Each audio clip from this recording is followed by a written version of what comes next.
Ini ada peserta yang concern nih Pak. AI sebagai alat, artinya ada orang yang setting sesuai kunci yang ada di mesin AI. Sangat berbahaya jika orang di balik AI terkait kekristenan. Bukan AI terkait kekristenan, bukan orang yang berlatar belakang teologi yang benar. Bagaimana mengantisipasi hal tersebut supaya tidak menyesatkan iman pengguna AI? Jadi, siapa orang di belakang AI bisa menyesatkan kita? Gimana, Pak?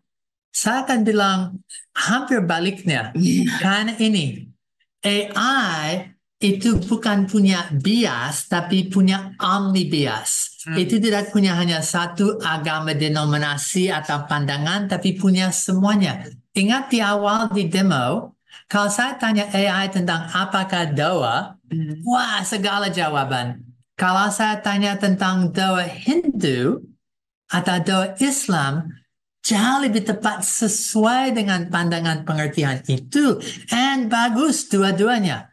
Tapi saat saya omong tentang apa doa dari pandangan Kristen, berdasar Alkitab dengan ayat-ayat, saya sudah mengatasi apapun yang orang mungkin takut ada yang main di belakang layar. And itu bukan manusia yang belajar, tapi mesin yang belajar. Dan karena itu saya bisa tahu, itu sudah belajar segala sejarah kekristenan and non-Kristen yang ada, bukan hanya di internet, tetapi yang pernah dicetak hampir. Daripada itu, kalau saya mau tanya apakah doa untuk orang Kristen ada sesuatu yang gila dari pandangan psikiatris Freud, wah itu akan jawab, ya ternyata orang Kristen omong ke sesuatu orang yang tidak bisa lihat, mereka omong dengan diri sendiri, dan dari pandangan psikologis, mereka dari pandangan Freud, akan bilang, ini orang yang punya personality disorder, yang omong dengan imaginary friend, yang mengharapkan sesuatu daripada yang tidak ada. Tapi pandangan itu ada di dalamnya sama. So, saya rasa you tidak harus khawatir kalau tanya bagaimana dengan cara dan fokus, konteks, objektif, format, and daripada role atau user yang diinginkan.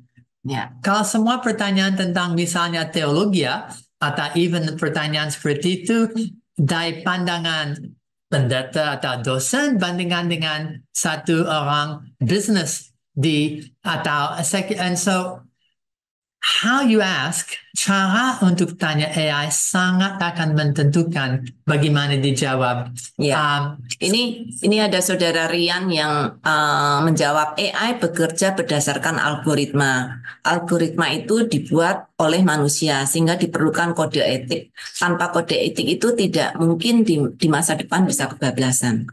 Nah, itu sedikit aneh tetapi yes, tapi sangat tidak.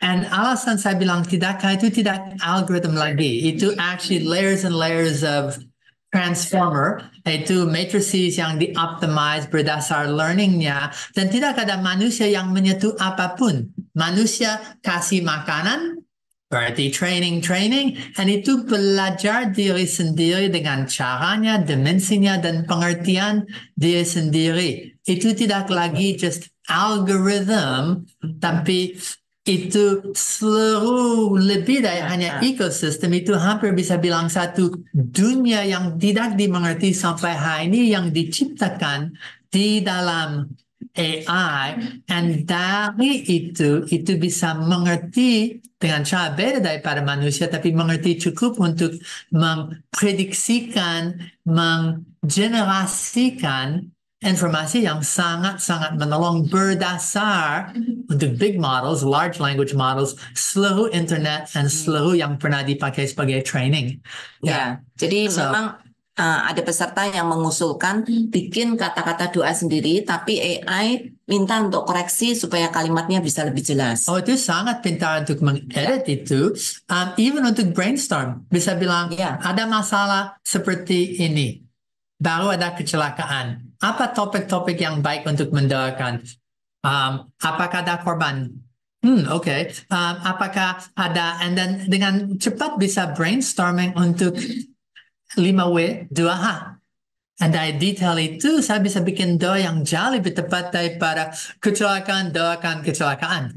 Ya, kadang kita miskin. Kata-kata kita untuk berdoa itu sangat miskin sehingga pikiran kita juga miskin Ya. untuk mengerti bagaimana Allah bekerja.